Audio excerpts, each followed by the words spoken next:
our world just got bigger as HR technologists, as HR professionals, right? We started the conversation last year saying, hey, we're shifting away from thinking about individual applications and sort of purchasing them as a process and in a sort of linear fashion into a more sort of foundational conversation about data governance, strategy, and culture as a makeup of what we're doing from an HR technology perspective. But we didn't talk a lot about, how much the market was shifting, because there was some shift, but not a ton.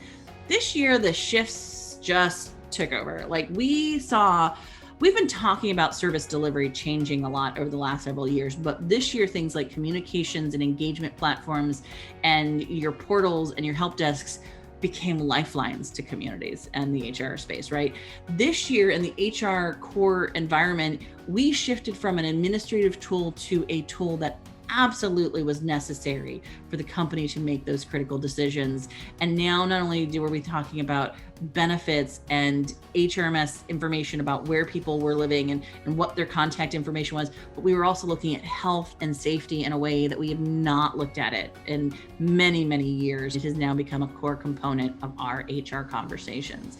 Our talent management conversation has shifted dramatically. I'll talk a little bit about that. And so is our workforce management. And you're going to start hearing me call it time management, because as I'm talking to more and more organizations, their focus is not just on what we would traditionally call time and attendance, or even on some of the absence and leave, but a bigger conversation about time allocation inside of our organizations. And so time management is becoming a much broader conversation. You'll see a lot more about that. We also saw this year investments heavily in the emerging technology space, as well as in the planning and analytics space, broadening out in a way that we haven't seen for quite some time. This was not the only box we were in. You'll notice there's the box of that data governance, strategy, and culture. And then we sort of added to that, on top of that, the work of our HR systems.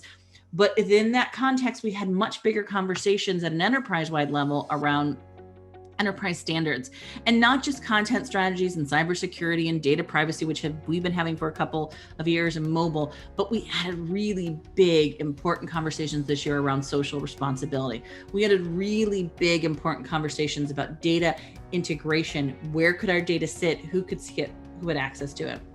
We also had huge conversations this year about what other applications needed to share the HR data.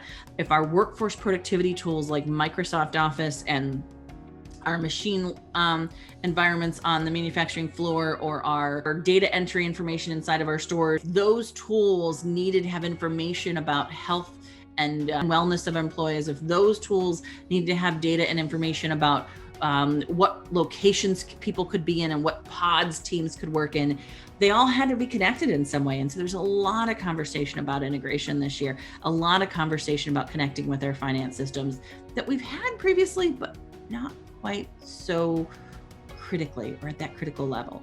All of this, it just meant our world got bigger. It just got so much bigger.